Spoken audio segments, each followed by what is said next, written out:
বিসমিল্লাহিৰ ৰহমানিৰ ৰহিম। আল্লাহৰ ৰসুল সাল্লাল্লাহু আলাইহি ওয়াসাল্লামে তেওঁৰ আমলৰ যোগেদি কি শিকাব বিচাৰিছিল, নেতৃত্ব দিছিল আৰু বৰ্ণনা কৰিছিল, তাৰ ওপৰত আলোচনা কৰিম। আৰু তাৰপিছত তেওঁ আমলবোৰ শব্দলৈ ৰূপান্তৰ কৰিছিল। কেনেকৈ আল্লাহক ভয় কৰিব লাগে, কেনেকৈ নম্ৰ হ'ব লাগে, কেনেকৈ গভীৰ অনুভূতিৰে সিজদা কৰিব লাগে, কেনেকৈ ৰুকু কৰিব লাগে, কেনেকৈ নামাজত বহিব লাগে, কেনেকৈ নিশা আল্লাহৰ ওচৰত কান্দিব লাগে, এই সকলোবিলাক তেওঁ প্ৰথমে নিজে কৰিছিল আৰু তাৰপিছত অন্যক শিকাইছিল।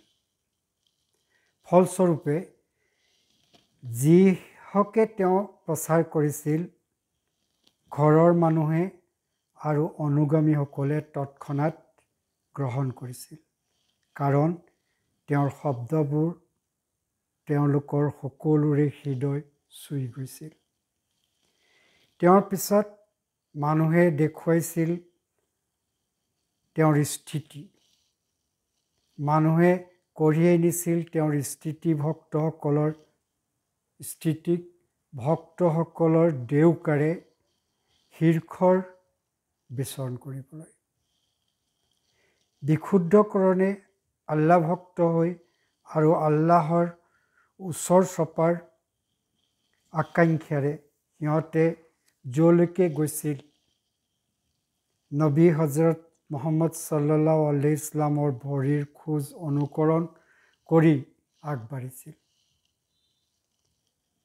অন্যও ভৱিষ্যতে এইদৰে কৰি থাকিব। নবীৰ ঘৰত আছিল স্থায়ী ভয় আৰু সন্মান মিহলি আকৰ্ষণ। যিসকলে তেওঁৰ পথত চলিব ধৰিছিল, সেইসকলে স্বৰ্গৰ ফালে আকৰ্ষিত আৰু দুজখৰ প্ৰতি গ্ৰাস অনুভৱ কৰিছিল। তেওঁ নামাজৰ ভিতৰত ইফালে সিফালে দুলি ফুৰিছিল, নৰকৰ ভয়ত কম্পমান হৈ আৰু স্বৰ্গত আশাৰ ডেউকাৰে উৰি ফুৰিছিল। যিসকলে তেওঁক দেখিছিল, আল্লাহক স্মৰণ কৰিছিল।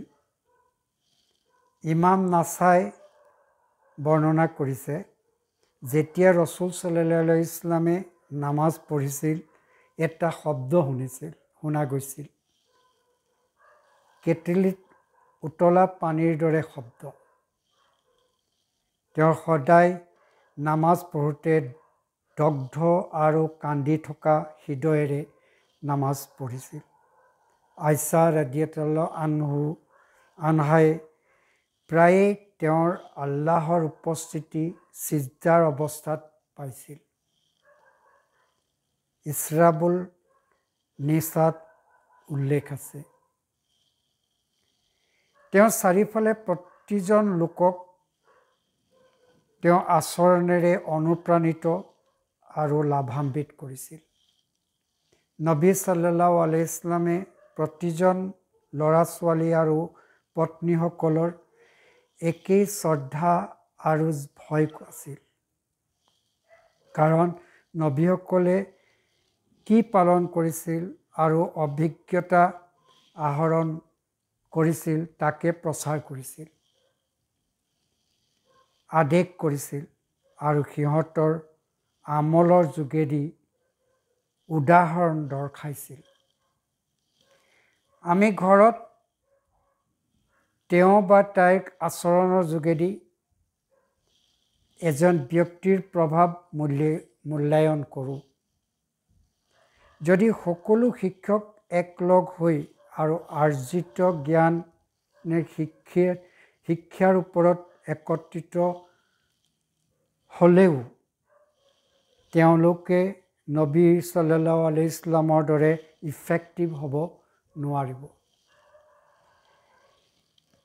তেওঁৰ বংশধৰৰ বহুতো নিজস্ব পীৰিৰ মাজত জিলিকি উঠিছিল, সূৰ্য, চন্দ্ৰ আৰু নক্ষত্ৰৰ দৰে। তেওঁ তেওঁৰ সহযোগীসকলক ডাঙৰ দীঘল কৰিছিল ইমান বিশুদ্ধতাৰে যে বেছিভাগ তেওঁলোক ধৰ্মবিৰোধী নাছিল। তেওঁৰ উত্তৰাধিকাৰী সন্তান কেতিয়াও ধৰ্মবিৰোধী হ'ব নোৱাৰে, যিটো তেওঁৰ বাবে এটা প্ৰভেদ অনন্য। ঘৰৰ মাজত ধৰ্মবিৰোধী বা ধৰ্মত্যাগ দেখা গৈছিল বহুতো ভক্ত লোকৰ মাজত, কিন্তু নবী মুহাম্মদ সাল্লাল্লাহু আলাইহি ইছলামৰ বংশৰ মাজত তেনে লোক নাছিল। যদিও সামান্য ব্যতিক্ৰম থাকিলেও আমাৰ অপৰিচিত আৰু ইতিহাসতো অপৰিচিত। তেওঁলোকে নিয়ম ৰুল নিষ্ফল কৰা নাই। নবী সাল্লাল্লাহু আলাইহি ইছলামৰ পিছত ধৰ্ম ত্যাগ কৰাসকল সাহাবী নহয়। ন্যায়শাস্ত্ৰ লজিকত এটা নিয়ম আছে, exceptions do not invalidate the rule। তেওঁ বংশত আমি কোনো ধৰ্মবিৰোধী দেখা নাই, কিন্তু তাৰ অৰ্থ এইটো নহয় যে ধৰ্মবিৰোধী নহ'ব, কাৰণ ই সম্ভৱ। এই সম্ভৱতাক বিবেচনা কৰি আমি সাৱধানেৰে কথা পাতোঁ। আসসালামু আলাইকুম ৰাহমাতুল্লাহি ৱা বাৰাকাতুহু। ভিডিঅ'টো ভাল লাগিলে ছাবস্ক্ৰাইব কৰিব নাপাহৰিব। শুক্ৰিয়া, থেংক ইউ।